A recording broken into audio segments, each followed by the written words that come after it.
Mesa Verde Black on White, a beautiful and hypnotizing pottery style that consists of black painted designs on a perfectly smooth white slip base. The sherds that we find today allow us to piece together a picture of what this art style looked like and how artisans of the past once made these beautiful pieces of art.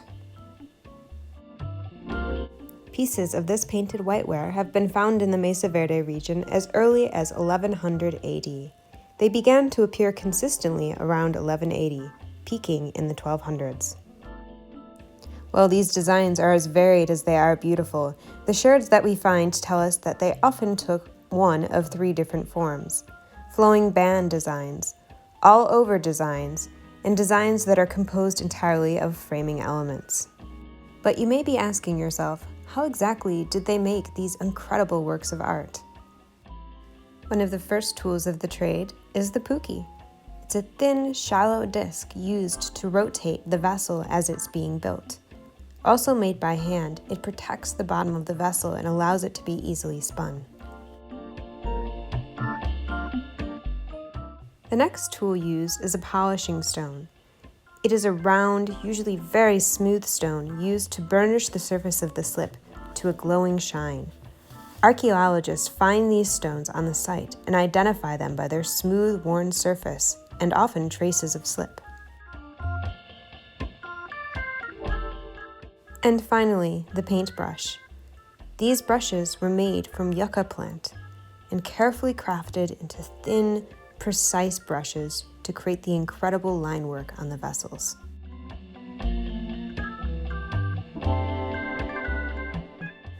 And so, as I set out to recreate one of these incredible vessels, my first question was, where to begin?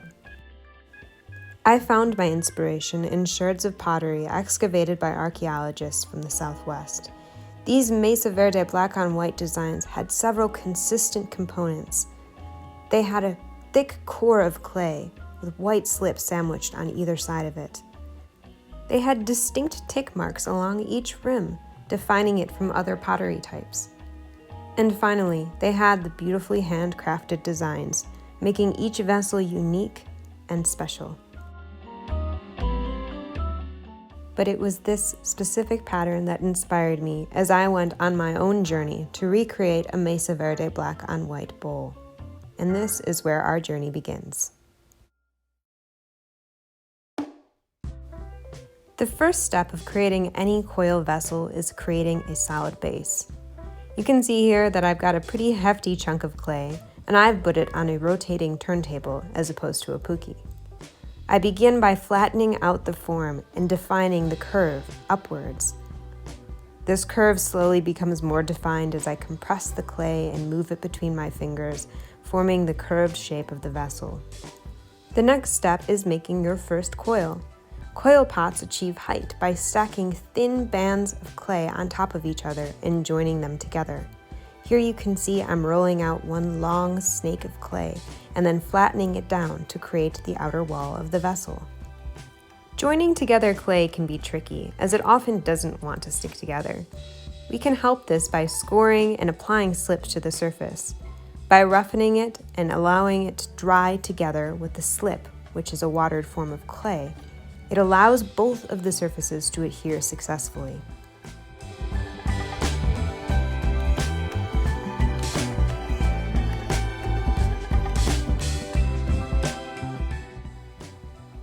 Once both surfaces are scored and slipped, the coil can be attached to the base.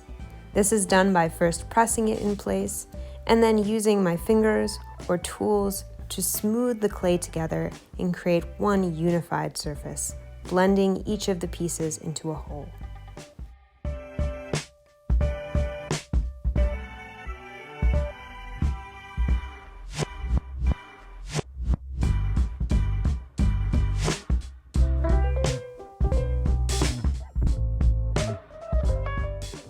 Mesa Verde black on white pottery is known for its incredibly smooth surface, so taking some time to thoroughly blend the pieces together, smooth them, and create a cohesive surface is absolutely crucial to the process.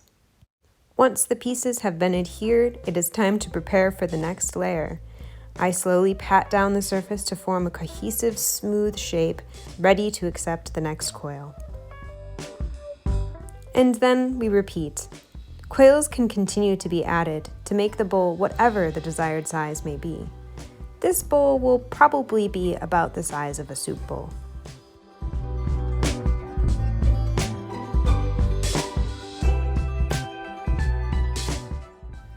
Now that the bowl has reached my desired height, it is just a matter of smoothing and perfecting as much as we can while the clay is still in this very wet stage.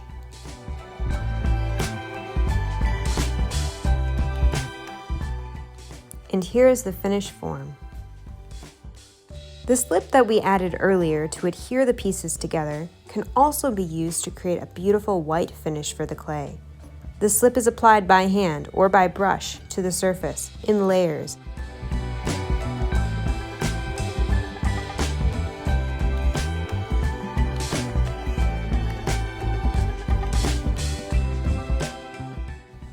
Now we have one layer done, but we can't forget to get the bottom too.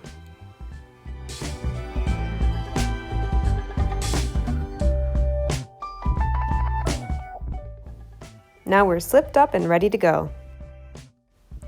Next comes polishing. You don't polish until the clay has reached about a leather hard stage, meaning that it's still soft and slightly damp to the touch, but not nearly as wet as when we first built it.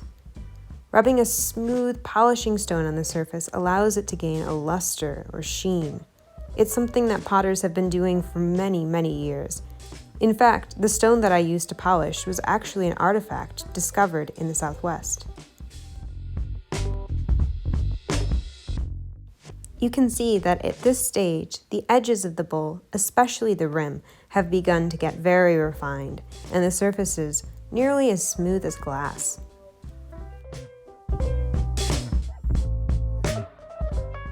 After all of that hard work, it's time for the fun part.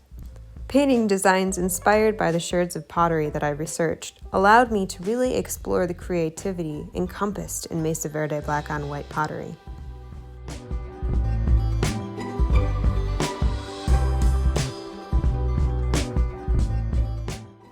I added the distinct tick marks along the rim and carefully spaced dots.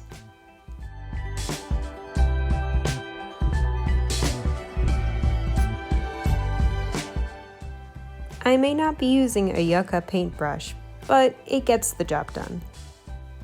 Next, I paint a series of lines on the inside of the bowl, as seen distinctly in many of the Mesa Verde designs. Next, I slowly paint in the woven design, step by step, until we finally achieve this, the final product. Now it's off to the kiln. Firing in a kiln emulates the pit firings by which traditional Mesa Verde black on white would have been created. But why go to all the trouble just to make this simple bowl?